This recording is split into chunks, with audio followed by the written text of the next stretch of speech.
The bully slapped a 12-year-old black boy in a diner, unaware that the boy's father was a mafia boss. The sound of the slap echoed through the diner like a gunshot.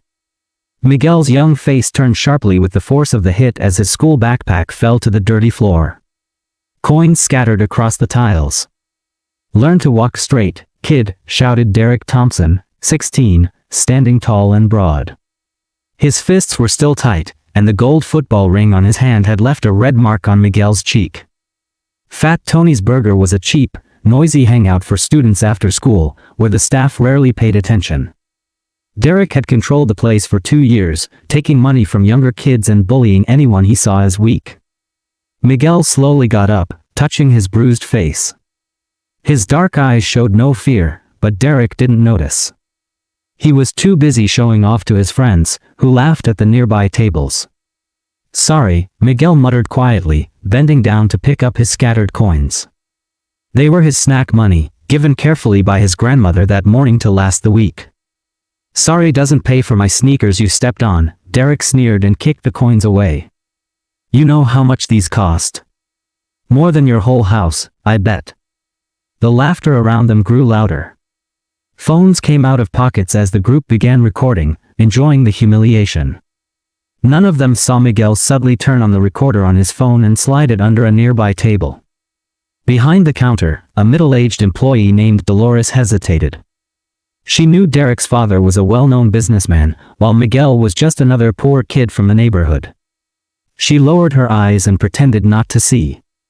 "My dad always says people like you need to learn to respect people like us," Derek said, pushing Miguel against the wall. "Maybe you need a stronger lesson to remember that." Miguel didn't cry or plead. Instead, he looked straight at Derek and said calmly, "My dad also teaches me about respect. And about consequences." Derek laughed. "Your father? What father? I bet you don't even have one, like most." His laughter stopped when Miguel replied, "Vincenzo Torino. Maybe you've heard the name." The silence that followed was heavy. Even Derek, with all his arrogance, had grown up hearing whispers about the Torino family, stories told in low voices in bars and backrooms. Businesses that never faced trouble. People who crossed them and then vanished without a trace. Still, Derek was too deep into his act to back down, especially with phones recording him. "Liar," he muttered, though his voice trembled slightly. Miguel only smiled, a small, cold smile that made him look far older than 12. "Dad always says family is sacred," he said quietly. "And whoever messes with family, finds out." As Derek tried to process those words, Miguel calmly picked up his phone, checked the recording, and slipped it back into his pocket. Every move was controlled, measured, too deliberate for a child who had just been hit. The diner had gone completely silent. For the first time, Derek realized he might have made a serious mistake. Derek Thompson wasn't just a bully, he came from a family that used influence and money to get whatever they wanted. Over the next 3 days, he made Miguel's school life miserable. "Hey, Torino!" Derek shouted down the hallway at Lincoln High, his voice dripping with mockery. "Your mafia daddy can't protect you here." Miguel kept walking toward his math class, ignoring the laughter that followed. His backpack had gone missing from his locker for the 3rd time that week, and someone had left an insulting note on his desk. But Miguel took photos of everything, every missing item, every note, every face that laughed. At 12, he already knew what his father had taught him: documentation was power, and power, when used right, brought justice. "Thompson is testing boundaries," Miguel said into his phone during lunch, sitting alone on a bench. "Small fish make a lot of noise before they get caught," came the deep, calm voice of Vincenzo Torino. "Let him keep talking, son. Some people hang themselves with their own rope."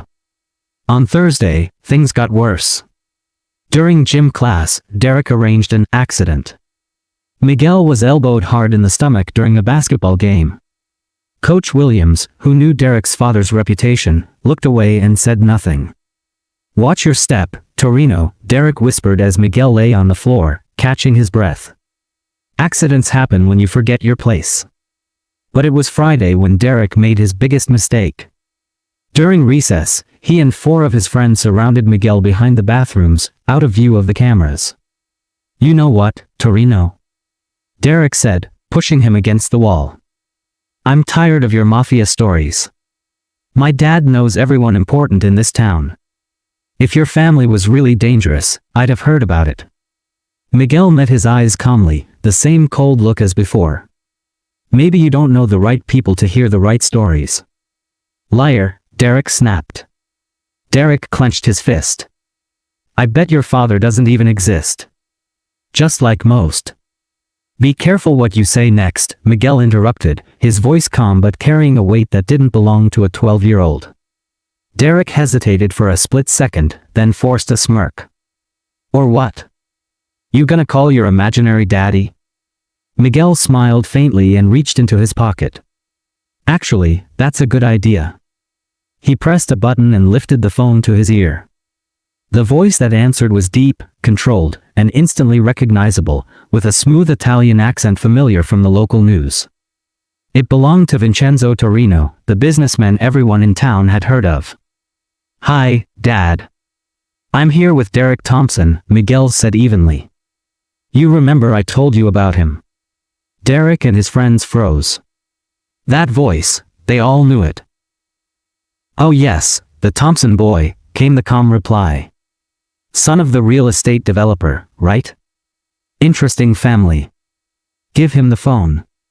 Miguel handed the phone to Derek, whose face had turned pale. "He wants to talk to you." Derek took the phone with trembling hands. "Hello. Derek Thompson," he managed. The voice on the other end wasn't angry. It was worse. It was polite. Controlled. "I hear you and my son have had some misunderstandings." "Sir, we were just..." "Let me explain something about family, kid," the man interrupted softly. "In my culture, family is sacred.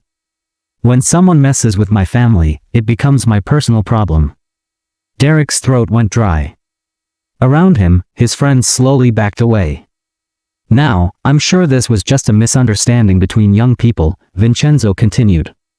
"But I want you to understand something. My son Miguel is polite, respectful, intelligent. He doesn't look for trouble. But I solve problems. It's been my specialty for many years." "Yes, sir," Derek stammered. "I understand."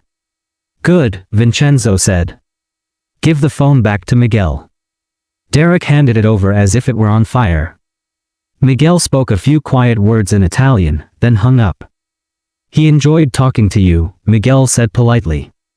"Dad always says it's important to know the families of my schoolmates." That night, Derek couldn't sleep. Every shadow at the window, every sound in the street made his heart pound.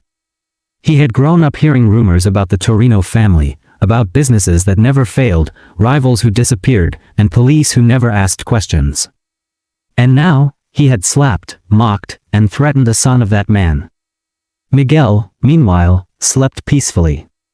He always did when he knew the pieces were falling into place.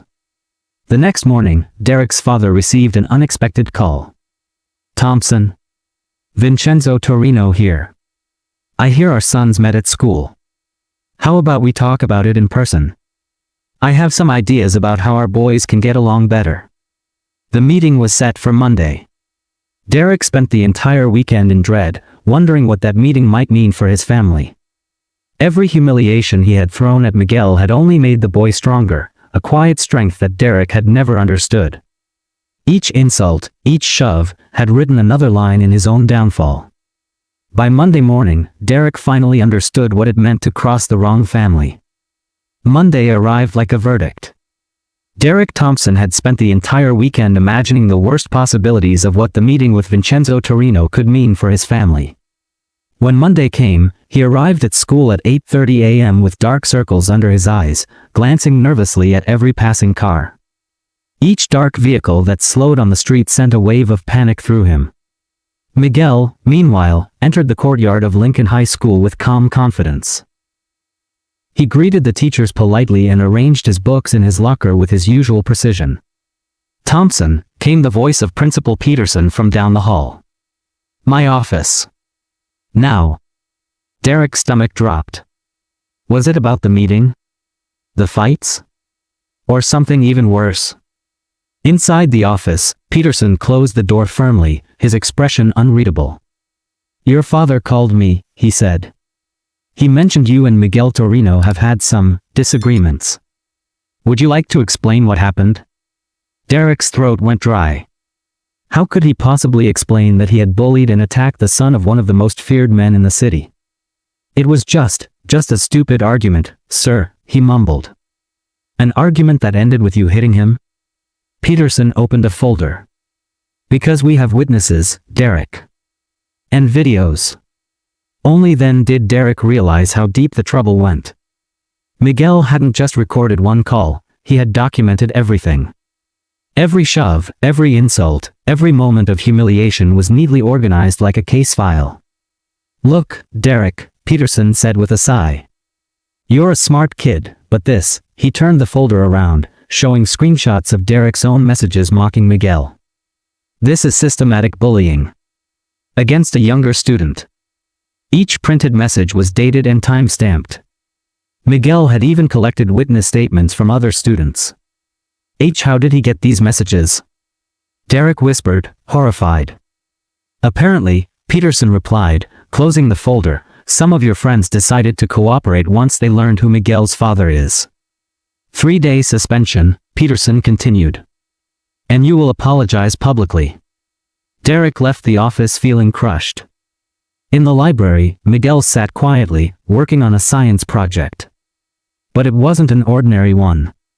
His topic was how technology can be used to document and expose injustice.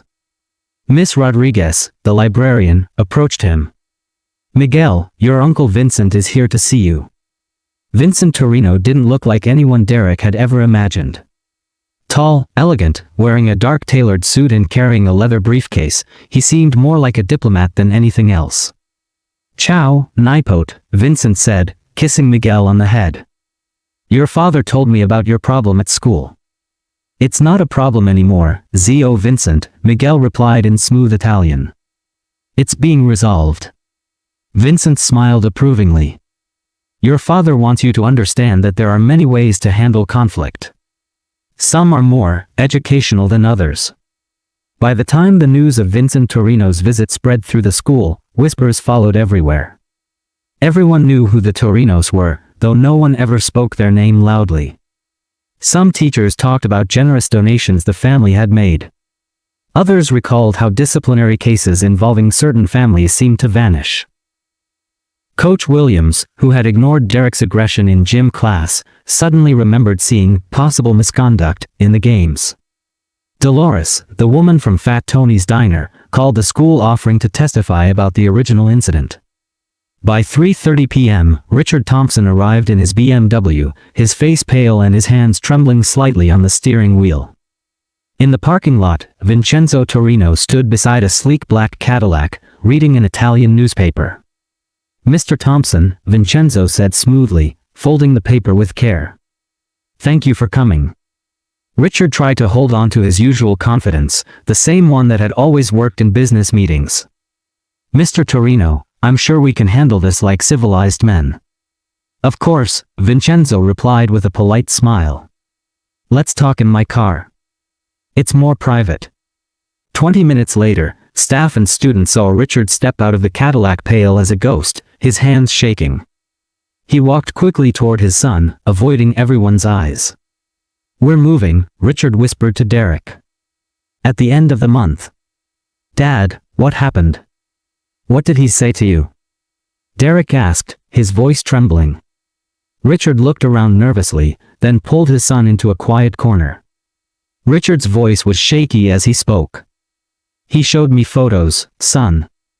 Photos of our properties, our house, your class schedules. He knew where your mother shops, where I have lunch, even the name of our dog's veterinarian. Derek felt a chill run through his entire body. But he didn't make any threats, did he, Dad?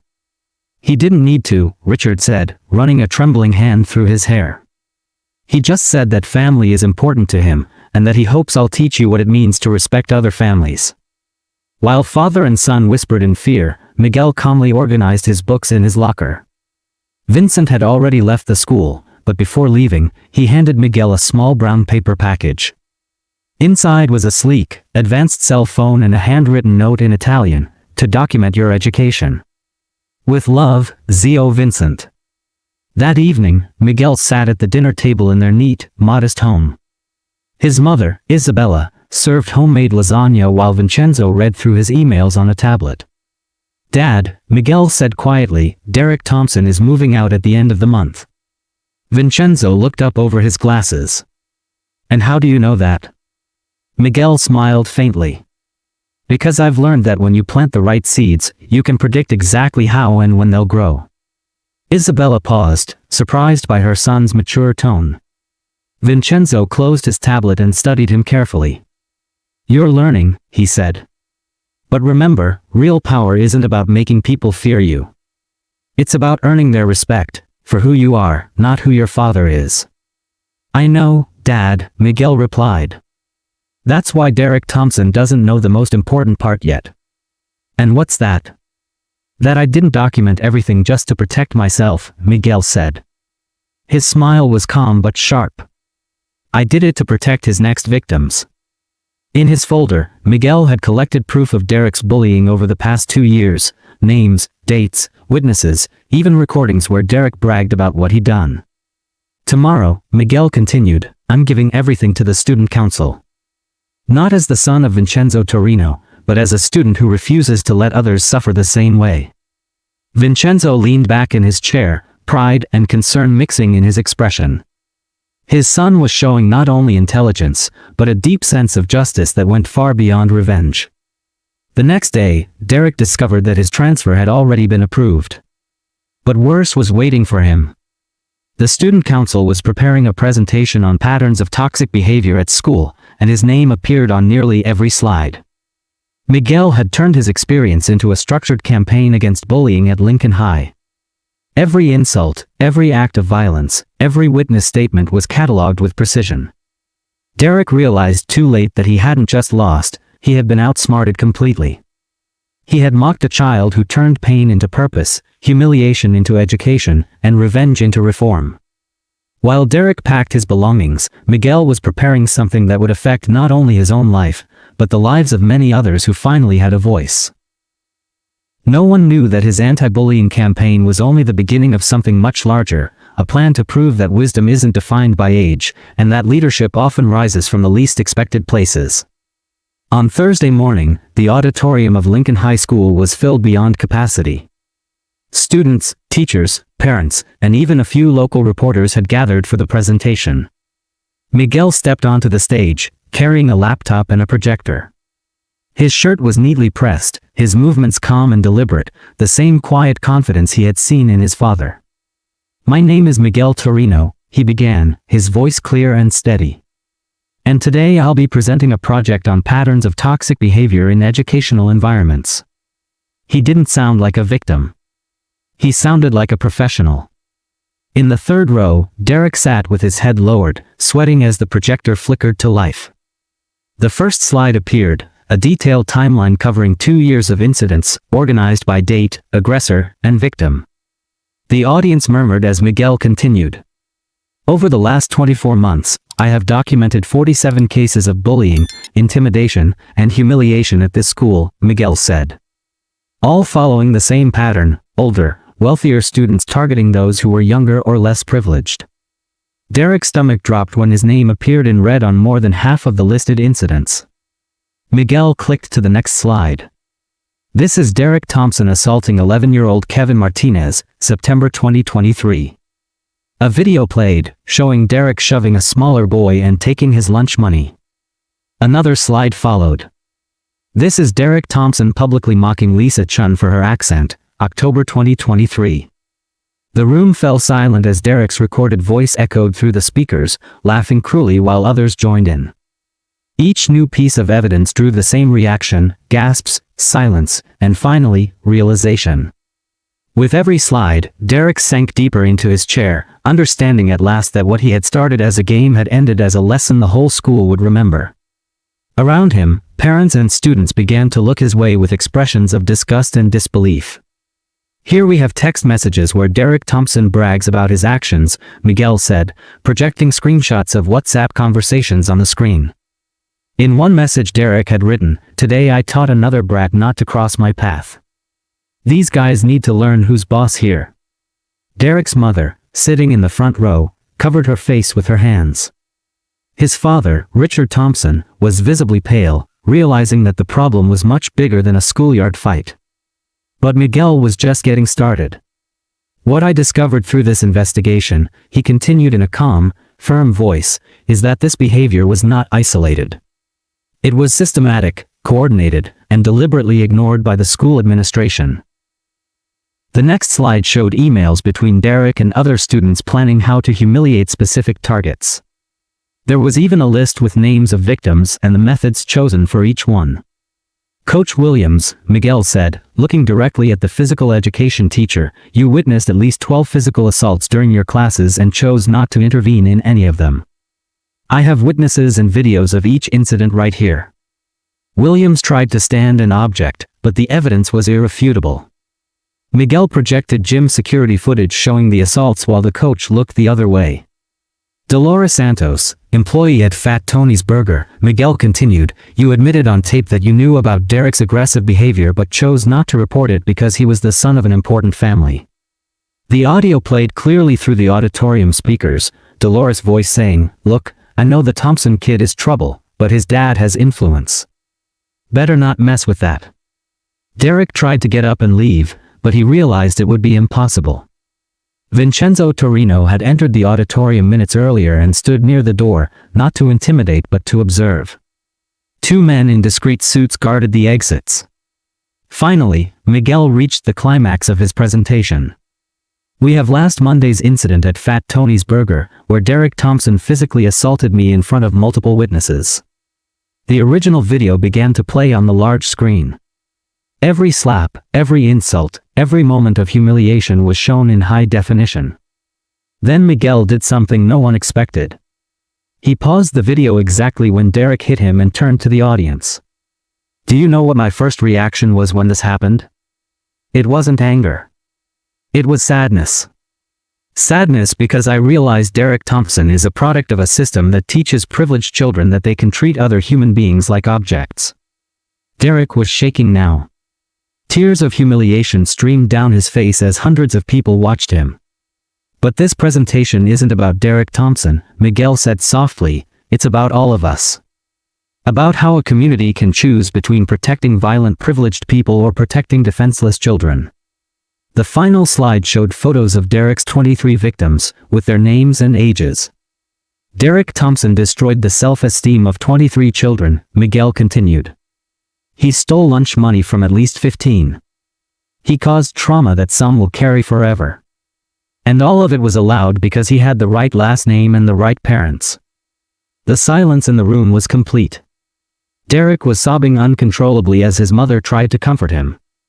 His father stared at the floor, realizing their family's reputation was ruined.